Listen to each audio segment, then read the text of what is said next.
آج کی کہانی ایک ایسی مقدس خاتون کے بارے میں ہے جو صرف ایک چیز کے لیے جانی جاتی ہیں اور وہ ہے جنگ، میدان جنگ۔ اس کہانی میں بہت قربانیاں ہیں۔ ان کی قربانیوں کو کیا لقب دیا جائے، یہ فیصلہ کہانی سننے کے بعد آپ پر چھوڑتے ہیں۔ اس عظیم ہستی کے بارے میں تاریخ میں سوائے جنگی کارناموں کے کچھ بھی نہیں لکھا گیا۔ وہ پاک ہستی جنہوں نے میدان جنگ میں تیروں، تلواروں اور برچھیوں کے کم و بیش 30 زخم کھائے، جن میں سے 13 زخم صرف احد کی جنگ میں آئے، جس کے بارے میں آج ہم بات کرنے جا رہے ہیں۔ تو آئیے پہلے ان کے پس منظر سے ان کا تھوڑا سا تعارف کراتے ہیں۔ ان کا نام ام عمارہ نصیبہ بنت کعب بن عمرو الانصاریہ رضی اللہ تعالیٰ عنہا ہے۔ ان کے 2 بیٹے حبیب رضی اللہ تعالیٰ عنہ اور عبداللہ رضی اللہ تعالیٰ عنہ بہت مشہور ہیں۔ غزوہ احد آیا۔ اب نصیبہ بنت کعب کی زندگی کی کہانی جنگ احد سے شروع ہوتی ہے، جس کی ہمیں باقاعدہ تاریخ ہوتی ہے۔ پھر احد کے بعد وہ جنگ خندق میں بھی شریک ہوتی ہیں، وہ حدیبیہ میں بھی جاتی ہیں، وہ حنین میں شریک ہوتی ہیں، وہ جنگ یمامہ میں شریک ہوتی ہیں اور پھر یرموک کی جنگ میں بھی شریک ہوتی ہیں۔ وہ اپنے ساتھ ہونے والے کچھ واقعات بیان کرتی ہیں جو بہت قیمتی ہے۔ وہ اس لمحے کو بیان کرتی ہیں کہ 300 منافقین نے جنگ شروع ہونے سے پہلے ہی رسول اللہ صلی اللہ علیہ وآلہ وسلم کو چھوڑ دیا، تو رسول اللہ صلی اللہ علیہ وسلم کے پاس پہلے ہی 1000 میں سے 700 باقی رہتے تھے۔ 3000 آدمی کفار کی طرف سے ہمارے نبی صلی اللہ علیہ وآلہ وسلم سے لڑنے کے لیے آگے آئے، اور جب وہ کہانی سنا رہی تھی تو ان سے پوچھا گیا کہ کیا کفار کی طرف سے عورتوں میں سے کسی نے بھی جنگ لڑنے میں شرکت کی؟ تو فرمایا کہ مشرکین میں سے کسی عورت نے بھی احد کے دن ہاتھ نہیں اٹھایا سوائے ڈھول پیٹنے اور جنگی ترانے گانے کے۔ وہ کہتی ہیں کہ میں خواتین صحابہ کرام رضی اللہ تعالیٰ عنہ کے ایک گروہ کے ساتھ تھی۔ ہم نے اپنے ساتھ وہ طبی سامان رکھا ہوا تھا جو میدان جنگ میں پہنچنے اور زخمیوں کی مدد کے لیے ضروری تھا۔ وہ کہتی ہیں کہ ہمارے ساتھ عائشہ رضی اللہ تعالیٰ عنہ، فاطمہ رضی اللہ تعالیٰ عنہ، ام سلمہ رضی اللہ تعالیٰ عنہ، صفیہ بنت عبد المطلب رضی اللہ تعالیٰ عنہ، ام سلیم رضی اللہ تعالیٰ عنہ تھی۔ وہ کہتی ہے کہ میرے شوہر اور میرے دونوں بیٹے رسول اللہ صلی اللہ علیہ وآلہ وسلم کے ساتھ تھے، لہٰذا اس وقت اس کے دونوں بیٹے جنگ میں حصہ لینے کے لیے کافی بڑے ہو چکے تھے۔ یہ ان کی پہلی جنگ تھی جو رسول اللہ صلی اللہ علیہ وآلہ وسلم کے ساتھ مل کر لڑنے والے تھے۔ چنانچہ آپ کے شوہر جناب غازیہ رضی اللہ تعالیٰ عنہ اور ان کے 2 صاحبزادے عبداللہ اور حبیب دونوں حضور صلی اللہ علیہ وآلہ وسلم کے ساتھ موجود تھے۔ آپ صلی اللہ علیہ وآلہ وسلم کے شانہ بشانہ جنگ کے لیے تیار تھے، جو حقیقی انصاری روح تھے، یعنی ان کا پورا خاندان میدان جنگ میں تھا۔ احد کا معرکہ شروع ہوتا ہے۔ پہلے پہل مسلمان فتح پاتے ہیں اور کافر بھاگ جاتے ہیں، اور 50 میں سے 40 تیر انداز مال غنیمت دیکھتے ہیں تو نیچے چلے آتے ہیں، حالانکہ نبی کریم صلی اللہ علیہ وآلہ وسلم نے انہیں نیچے نہ آنے کا کہا تھا۔ جب وہ ایسا کرتے ہیں تو وہ مسلمانوں کی کمر کمزور کر دیتے ہیں۔ خالد بن ولید رضی اللہ عنہ جو اس وقت یقیناً دوسری طرف تھے، موقع کو پہچانتے ہوئے لشکر کو احد کے گرد کھیل لیتے ہیں اور پیچھے سے حملہ کرتے ہیں۔ اب اس وقت یہ ہنگامہ آرائی ہے، افراتفری ہے۔ زیادہ تر لوگ فطری طور پر میدان جنگ سے بھاگ جاتے ہیں۔ خاص طور پر افراتفری کے عالم میں وہ سنتے ہیں کہ ہم نے محمد صلی اللہ علیہ وآلہ وسلم کو قتل کر دیا۔ ان میں سے کچھ نے روتے ہوئے اپنے ہتھیار نیچے رکھ دیے، کچھ بھاگ گئے۔ لوگوں کا ایک چھوٹا سا گروہ رسول اللہ صلی اللہ علیہ وآلہ وسلم کے گرد گھیرا ڈال لیتا ہے، یہ جان کر کہ رسول اللہ صلی اللہ علیہ وآلہ وسلم ابھی زندہ ہیں۔ وہ رسول اللہ صلی اللہ علیہ وآلہ وسلم کی حفاظت کے لیے کوشاں ہو جاتے ہیں۔ ہم ایک لمحے کے لیے اپنے آپ کو میدان جنگ میں تصور کریں۔ دیکھو کہ مخالف فوج کی تلواریں لوگوں کی گردنوں پر اتر رہی ہیں اور لوگوں کو مار رہی ہیں اور ان کا قتل عام کر رہی ہیں اور خون بہہ رہا ہے، اور اس چیخ و پکار کے درمیان نصیبہ رضی اللہ تعالیٰ عنہ میدان جنگ میں جانے کا ارادہ کرتی ہیں۔ جب وہ لوگوں کو میدان جنگ سے بھاگتے ہوئے دیکھتی ہے تو وہ اپنے شوہر اور اپنے 2 بیٹوں کے بارے میں نہیں سوچتی۔ فرماتی ہیں کہ میں نے فوراً نبی کریم صلی اللہ علیہ وآلہ وسلم کے بارے میں پوچھا۔ رسول اللہ صلی اللہ علیہ وآلہ وسلم سے محبت کی کیا ہی شاندار مثال ہے، یعنی وہ میدان جنگ میں جانا چاہتی ہیں کیونکہ رسول اللہ صلی اللہ علیہ وآلہ وسلم وہاں ہیں۔ انہیں پورے یقین سے تو معلوم نہیں تھا کہ رسول اللہ ابھی تک زندہ ہیں، لیکن اپنے بارے میں یقین تھا کہ وہ تقریباً جنگ کے اس موڑ پر ضرور مرنے والی ہیں۔ لیکن جو کچھ بھی تھا، وہ بالٹی گراتی ہیں، وہ سامان پھینک دیتی ہیں جس سے احد کے دن زخمیوں کا علاج کرنا تھا۔ وہ اس لمحے کو بیان کرتی ہیں جب لوگ بھاگ رہی ہیں اور وہ اپنی تلواریں ہوا میں پھینک رہی ہیں، اپنی بختر اور وہ اپنی ڈھالیں پھینک رہے ہیں۔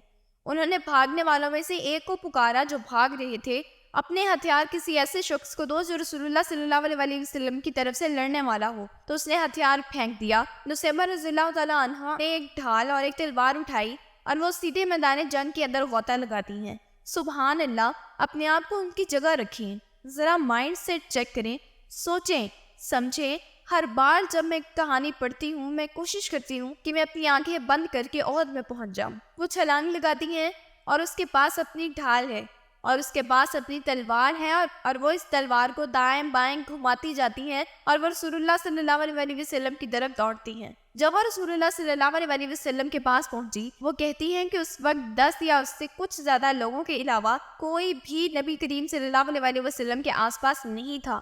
ان 10 میں سے میں خود، میرا شوہر اور میرے 2 بیٹے تھے۔ سبحان اللہ، ایک پورا خاندان جو رسول اللہ صلی اللہ علیہ وسلم کی اس محبت سے پروان چڑھا ہے۔ وہ دیکھتی ہے کہ اس کے شوہر اور اس کے 2 بچے ان لوگوں میں شامل ہیں جو رسول اللہ صلی اللہ علیہ وسلم کے ساتھ مل کر لڑ رہے ہیں، دشمنوں کو رسول صلی اللہ علیہ وسلم سے دور کرنے کی کوشش کر رہے ہیں اور ان کے پاس جو کچھ بھی ہے ان سے لڑ رہے ہیں۔ یہاں تک کہ اگر ان کے اپنے ہتھیار لڑائی میں گرتے ہیں تو مشرکین پر پتھر پھینک رہے ہیں۔ وہ نبی کریم صلی اللہ علیہ وسلم کے دفاع کے لیے جو کچھ کر سکتے ہیں کر رہے ہیں۔ پھر وہ اس لمحے کو بیان کرتی ہیں جہاں وہاں مصعب بن عمیر رضی اللہ عنہ موجود تھے۔ مصعب نے دشمن کو رسول اللہ صلی اللہ علیہ وسلم سے دور کرنے کی کوشش کی اور وہ جانتے تھے کہ وہ نبی کریم صلی اللہ علیہ وسلم کی طرح دکھائی دیتا ہے، اس لیے اس نے اپنے گھوڑے سے بہت شور مچایا اور کافروں کو اپنی طرف متوجہ کرنے کی کوشش کی کہ وہ اس کی طرف دوڑیں، نہ کہ رسول صلی اللہ علیہ وسلم کی طرف۔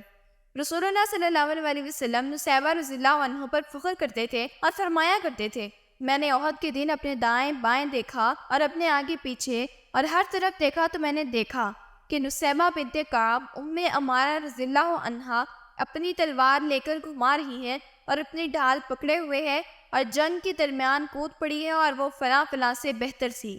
اس سے واضح پتہ چلتا ہے کہ وہ ڈرتے ڈرتے میدان جنگ میں نہیں آئی تھی، بلکہ وہ سوچ سمجھ کر حالات کی سنگینی کو جانتے ہوئے جنگ کے بیچ میں آ گئی تھی۔ اور وہ اس لمحے کو بیان کرتی ہے جب ان کے ایک بیٹے عبداللہ نبی کریم صلی اللہ علیہ وسلم کے قریب تھے اور نبی کریم صلی اللہ علیہ وسلم نے فرمایا، ام عمارہ کے بیٹے اور مین پھینکو، اور عبداللہ رضی اللہ عنہ نے کہا کہ ایک آدمی سیدھے اپنے گھوڑے پر نبی کریم صلی اللہ علیہ وسلم کی طرف آ رہا تھا۔ میں نے ایک پتھر لیا اور پہلے گھوڑے پر پتھر مارا تو وہ گھوڑے کی آنکھ میں لگا جو نبی کریم صلی اللہ علیہ وسلم کی طرف جا رہا تھا۔ گھوڑا زمین پر گرا اور آدمی گر گیا اور پھر میں نے اس آدمی پر حملہ کیا۔ فرماتے ہیں ایک بار جب میں نے اس شخص پر حملہ کیا تو میرے پاس کوئی ہتھیار نہیں تھا، میں صرف پتھر پھینک رہا تھا اور جو بھی ہاتھ آتا تھا میں پھینک رہا تھا۔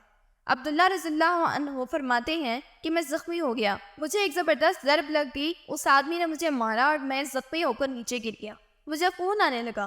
میری والدہ ام عمارہ نصیبہ رضی اللہ عنہا دوڑتی ہوئی میرے پاس آئیں، صرف اسی ایک لمحے کے لیے وہ اپنی تلوار اور اپنی ڈھال نیچے رکھتی ہیں اور اپنے بیٹے کو پٹی باندھ کر کہتی ہے کہ اٹھو اور رسول اللہ صلی اللہ علیہ وسلم کی طرف سے لڑو، اور پھر سے اپنی تلوار اٹھاتی ہیں اور اپنی ڈھال اٹھاتی ہیں اور وہ گھمانے لگتی ہیں۔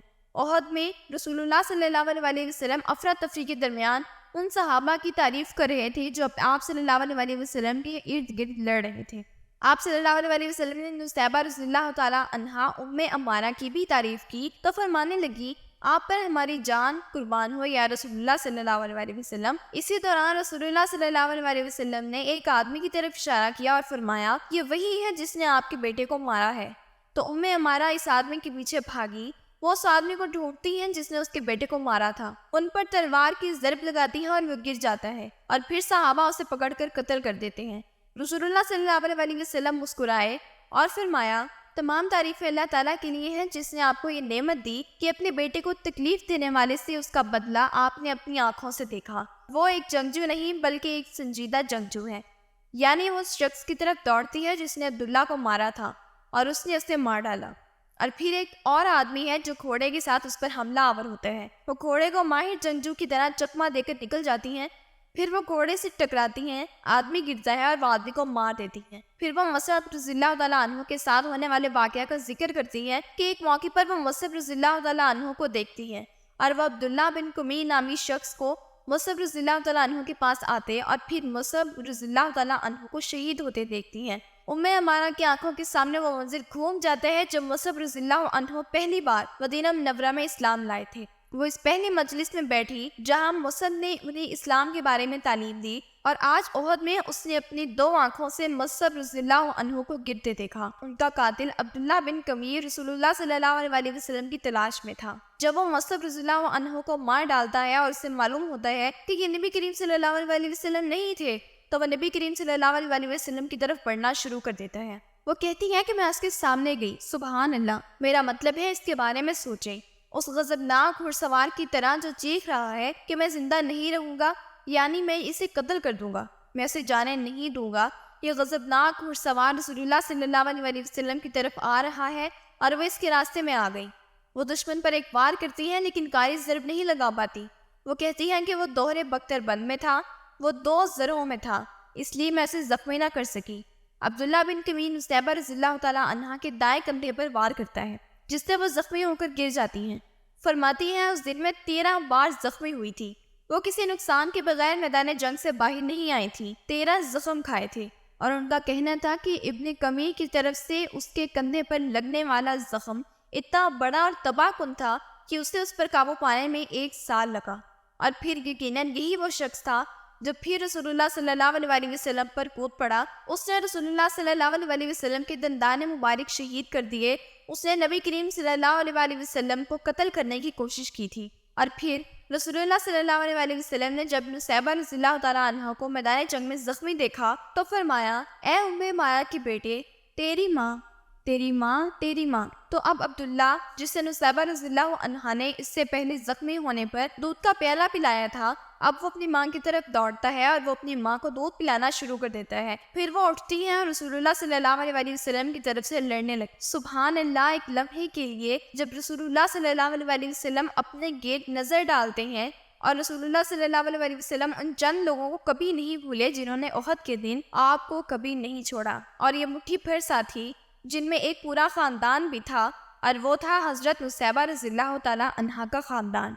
وہ، اس کے شوہر اور اس کے 2 بیٹے زخمی، سب اپنی تلواریں لہراتے ہوئے رسول اللہ صلی اللہ علیہ وسلم کے دفاع میں موجود تھے، اور رسول اللہ صلی اللہ علیہ وسلم نے یہ دیکھ کر فرمایا، میں نے دائیں بائیں دیکھا، اور میں نے جہاں بھی دیکھا میں نے ام عمارہ رضی اللہ عنہا کو اپنی تلوار گھماتے دیکھا۔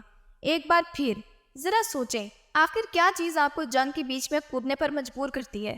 وہ کون سی چیز ہے جو آپ کو زخمی ہونے کے بعد بھی آگے بڑھنے پر مجبور کرتی ہے؟ یہاں تک کہ مضبوط گھڑ سواروں کو میدان جنگ سے بھاگتے یا مارے جاتے دیکھا ہو، لیکن آپ ابھی تک اپنے بچوں کے ساتھ رسول اللہ صلی اللہ علیہ وسلم کی طرف سے لڑ رہے ہوں، اور جبکہ وہ زخمی ہیں اور اس کے بچے وہاں موجود ہیں، اور رسول اللہ صلی اللہ علیہ وسلم فرمانے لگی، یہ کیسا خاندان ہے، کیسا خاندان ہے ام عمارہ کا خاندان، بس کیا ایک ناقابل یقین خاندان ہے۔ تم جانتے ہو کہ وہ میدان جنگ میں رسول اللہ صلی اللہ علیہ وسلم سے کیا کہتی ہیں؟ وہ کہتی ہیں، یا رسول اللہ صلی اللہ علیہ وسلم، کیا آپ اللہ سے یہ دعا کر سکتے ہیں کہ ہم جنت میں آپ کے ساتھ ہوں گے؟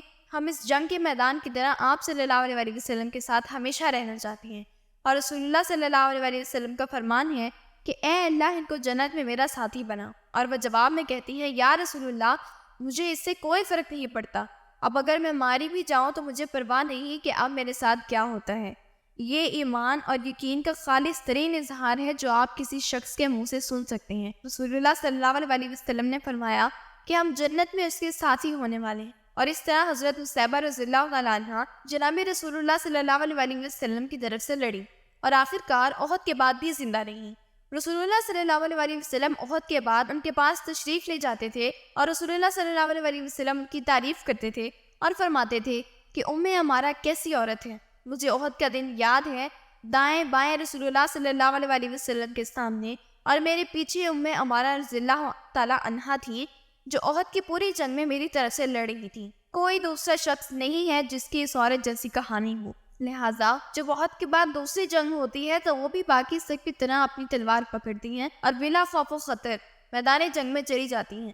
وہ پیچھے نہیں ہٹتی، کیونکہ یہ اس کی شہرت بن جاتی ہے کہ وہ رسول اللہ صلی اللہ علیہ وسلم کے ساتھ میدان جنگ میں لڑنے والی صحابیاں ہیں، اور وہ ہمیشہ موجود رہی، جیسے حدیبیہ کے دن عقبہ میں تھی، وہ احزاب کے دن خیبر میں رسول اللہ صلی اللہ علیہ وسلم کے ساتھ موجود تھی، وہ حنین میں رسول اللہ صلی اللہ علیہ وسلم کے ساتھ موجود تھی۔ سبحان اللہ، اس کی کہانی یہی ختم نہیں ہوتی، یہاں سے آگے پھر ایک نئی قربانی کی کہانی شروع ہوتی ہے۔ بلا شبہ وہ احد کی جنگ کے غازی ہیں، ہیرو ہیں، لیکن یہاں ایک اور واقعہ پیش آتا ہے۔ نبی پاک صلی اللہ علیہ وسلم کی زندگی کے آخر میں مسیلمہ کذاب کے نام سے ایک شخص پیدا ہوتا ہے، سب سے مشہور جھوٹا نبی جو نبی صلی اللہ علیہ وسلم کے زمانے میں پیدا ہوا۔ مسیلمہ کذاب جھوٹے نبیوں میں سب سے زیادہ شیطانی تھا اور رسول اللہ صلی اللہ علیہ وسلم کی وفات سے قبل حاضر ہوا۔ اس نے سب سے پہلے رسول صلی اللہ علیہ وسلم سے سمجھوتا کرنے کی کوشش کی تھی کہ دیکھو تم بھی رسول اللہ ہو اور میں بھی رسول ہوں گا، آپ قریش کے لیے رسول اللہ ہوں، میں بنو حنیفہ کے لیے رسول ہوں گا، اور پھر ہم زمین کو 2 حصوں میں تقسیم کر دیں گے اور ہم بنیادی طور پر اللہ کی شریک رسول ہوں گے۔ تو اس نے یہ کھیل کھیلنے کی کوشش کی۔ اس نے اپنا قرآن خود بنانا شروع کیا کیونکہ وہ ایک شیطان صفت آدمی تھا۔ وہ رسول اللہ صلی اللہ علیہ وسلم کو خط بھیجتا ہے اور لکھتا ہے کہ ہمارے پاس آدھی زمین ہے، آدھی زمین تمہارے پاس ہے، تم آدھی زمین لے لو، ہم بنو حنیفہ کی طرح آدھی زمین لے لیں گے۔ نعیم بن مسعود رضی اللہ تعالیٰ عنہ کہتے ہیں کہ جب رسول اللہ صلی اللہ علیہ وسلم نے مسیلمہ کی ان قاصدوں کو یہ پڑھتے ہوئے سنا تو آپ صلی اللہ علیہ وسلم نے فرمایا، تم دونوں کیا کہتے ہو؟